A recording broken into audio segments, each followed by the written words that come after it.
The last few videos that I've made have been focused on discussing the best US trust jurisdictions. So we've really been looking at the top five, then I'll mention a few others that could be six, seven, eight when it comes to the ranking.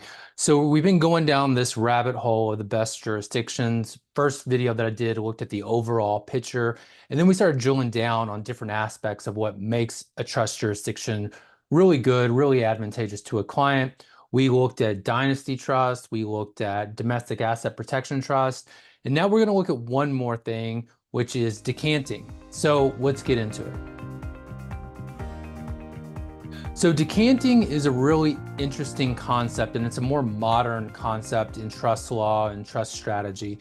It probably came about in the last 20, 30 plus years or so, but you have seen more and more states go in this direction of allowing a trust to be decanted. So what does it mean to be decanted? So you have your first trust, Trust A, and you decant those assets from Trust A to a second trust, Trust B. When we decant them, we're taking them, we're assigning them, and we're moving them from that first trust to the second trust. So the question is, why might you do that? So historically, when you've done irrevocable trust planning, the idea is that it's pretty rigid. You get stuck into that trust, and there's not a lot you can do if there's a change in personal circumstances, change in law, change in tax law, trust law, whatever it may be. But now we have the ability to continue to update irrevocable trust planning over time. Now, there are some caveats to being able to decant assets from one trust to another trust. But the beauty of it is that it provides flexibility and makes sure that the family has a continued plan that works for them. You cannot decant in every situation, though. So there's limitations depending on the trust jurisdiction that you're in when you might be able to do this. So let's get into this and take a comparison, looking at different aspects of decanting and what makes a trust jurisdiction a strong decanting jurisdiction. So I'm going to share my screen with you. We're starting with this trust chart comparison. So I'm at bridgefordtrust.com. They have this great comparison chart. I think it's just a good starting point. So what you do is you go to South Dakota Advantage at the top of their website, then you go to Best U.S. Trust Jurisdiction. If you scroll down a little bit, you'll see this trust chart. I like it because it breaks down South Dakota, Nevada, Wyoming, Alaska, Delaware, and these are often talked about as being the best trust jurisdictions available. Even though, as you'll see, some of these merit being in that discussion, others don't. Primarily Wyoming just isn't as strong as a lot of people think. And we'll see that Alaska and Delaware have kind of fallen off, with South Dakota and Nevada continuing to be the forefront leaders. So if you scroll down here, they do have a section related to decanting statute. So South Dakota is here. If you just go across to the right, you'll see that they all have a decanting statute, meaning that they have a statute that allows for decanting.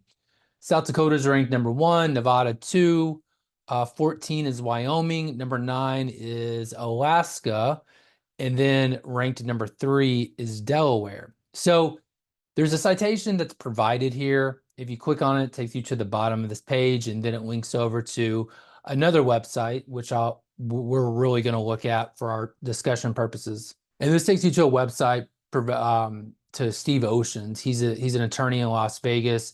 He focuses a lot on asset protection, does a great job of promoting Nevada asset protection, trust laws, as well as their trust industry as a whole. But as you'll see, even though he's in Nevada and does Nevada trust planning, many of his charts indicate that South Dakota is the premier trust jurisdiction. Although there's very minor differences between the two, I think there's a few things that he doesn't discuss that really puts South Dakota ahead of Nevada. So let's look at this. And as you'll see, the rankings are down the side, and this is pretty exhaustive. I think he includes all 50 states. We see that it goes all the way down to 29. There's several ties along the way. So the rankings go all the way down to 29. You'll see the state next listed. And then if you go over to the far right, you'll see total score. And the total score is comprised of these different aspects of decanting that are weighted. So the score is out of 100.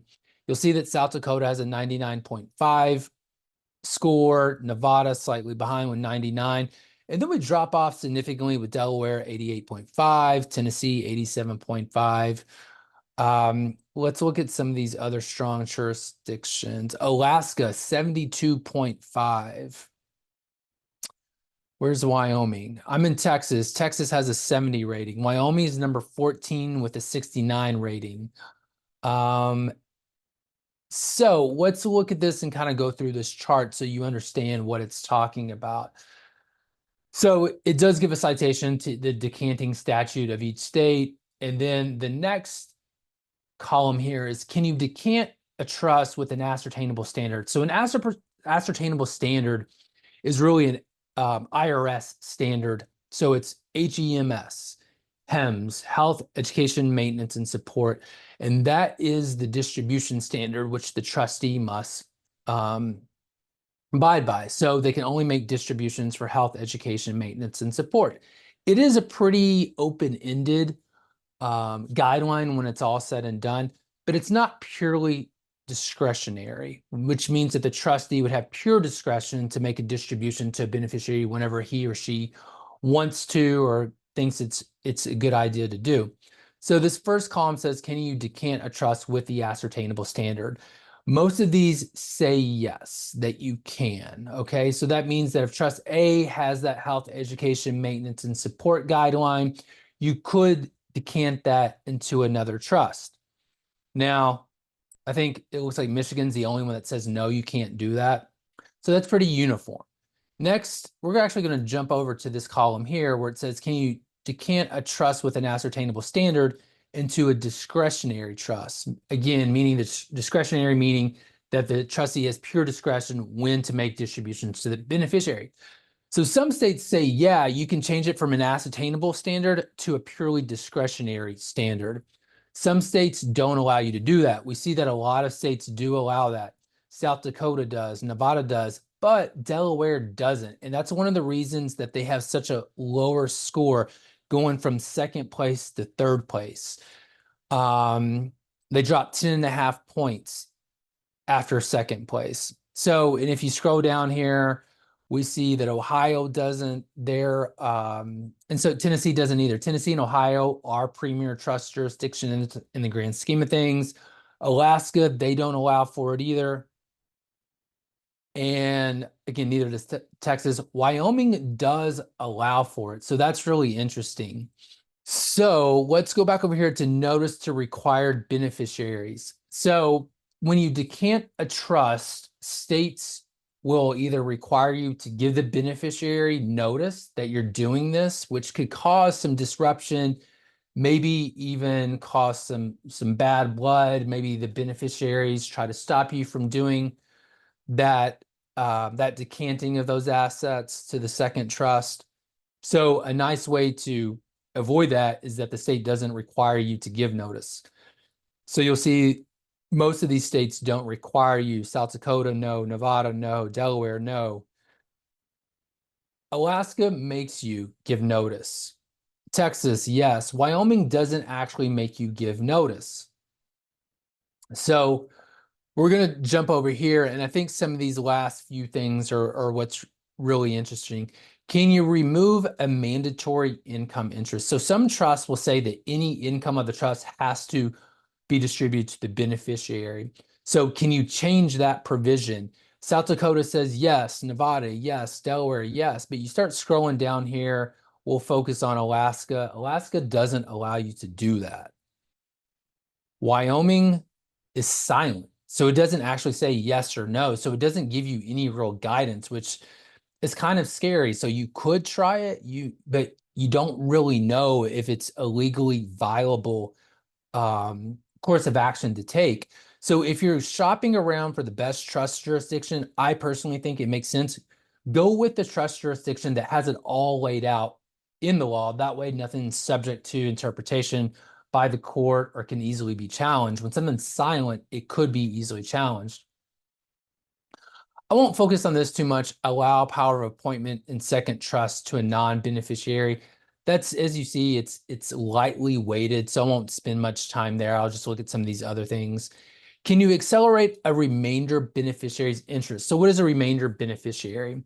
So let's say that common example, a spouse, say a wife sets up a trust for the benefit of her husband during his lifetime. And then when he passes away, the beneficiaries would then become the children. In that scenario, the children are the remainder beneficiaries. So this is saying, can you accelerate that interest for the remainder beneficiaries? Can you move them up to be a current beneficiary? In some states, yes, you can. In other states, no, you can't. So what this is saying is that you could decant to a new trust if for some reason that first trust isn't working out, and then you could accelerate the remaining beneficiaries' interest, and therefore they can begin to benefit under the trust during that time. South Dakota gives you the ability to do that. So does Nevada and Delaware, but we start scrolling down here, and we'll mention Tennessee. Tennessee's silent on that front. They don't give you any guidance. So is New Hampshire, another leading trust jurisdiction. Ohio doesn't allow you to do it. Alaska doesn't allow you to do it. Wyoming, again, it's silent. It doesn't give you any standard or any guidelines. So you're really just shooting in the dark when it comes to that. We'll round out here. We'll look at Dynasty Trust planning. I have a video that's about Dynasty Trust. I think that's worth watching, although you can see here that it is pretty heavily weighted. South Dakota is ranked at #1 when it comes to Dynasty Trust. Nevada 2, Delaware 7. Alaska is ranked 4. Texas is unranked. Again, I'm in Texas. Wyoming is ranked #5. It's in a tie with other states.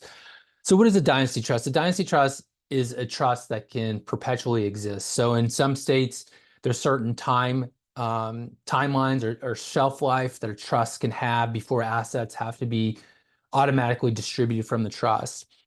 A pure dynasty trust that can live in perpetuity shields assets from ongoing estate tax, wealth transfer tax, generation skipping, inheritance tax. So there's a few different nuances there, but that's the idea. As opposed to if they have to be automatically distributed, they come back into individuals' names, they could be subject to those wealth transfer taxes. And then the last thing here is the domestic asset protection trust ranking. I'm not going to go into that in a lot of detail, but I do have a video about domestic asset protection trust that I think is worth watching. So take a look at that. But essentially, South Dakota and Nevada are ranked 2 and 1. They are very, very similar in how they approach domestic asset protection trust. And then you see Delaware 6, Tennessee 6, New Hampshire 11, Alaska is 8, and then Texas, it's not allowed. Then Wyoming, it's ranked #12. So all of this is to say is if you're looking for the best trust jurisdiction, and that's important to you, you're looking at privacy laws, taxation laws, you're looking at flexibility, as well as other things. Flexibility is really important when you want to look at a trust protector. And I'm going to make a video about the trust protector. That's not really discussed in these charts, but I think that's worth looking at. But the trust protector and the decanting statute is what gives you great flexibility. And for an affluent family that's looking at long-term solutions to not only the transfer of their wealth, but also the management of their wealth, I think you want to make sure that you're using a state that has a very robust trust protector statute that's well-defined and doesn't leave a lot to be subject to court opinion, judge's opinion. And then you also want to make sure that you're using a trust that has a very strong, robust, flexible decanting statute. So those are the things to focus on. And that's why I've used South Dakota. I often tell clients, I've never been to South Dakota. I've worked with a lot of people who are located in South Dakota, but South Dakota has provided solutions for clients that I've worked with throughout the country and abroad that maybe they want to include flexibility in their planning because they just want to make sure that they're able to account for changes in personal circumstances or changes in tax laws or privacy laws or other aspects that are important to the family. And, trust jurisdictions are competing with one another. So we see this ongoing competition and updating of trust laws. And so going ahead and making sure to use the best jurisdictions available, it's really a small price to pay to make sure that you're having peace of mind long term and that you have the flexibility to account for all these different scenarios that might pop up along the way. So look at South Dakota and think about that as a leader. And if you're someone who already has done irrevocable trust planning in the past in a different state, and you feel like your state, or your state doesn't have flexible laws, there is the possibility of moving that trust, re-domiciling it to a state like South Dakota that has strong decanting or trust protector laws. And from there, then you can actually begin decanting to new trust or changing the provisions of the trust through the trust protector. So even if you didn't start off in one of these trust jurisdictions that is known for being really flexible and advantageous to the client, you can still get there. And so that's something to look at and figure out if that makes sense for you and whether or not that can be done.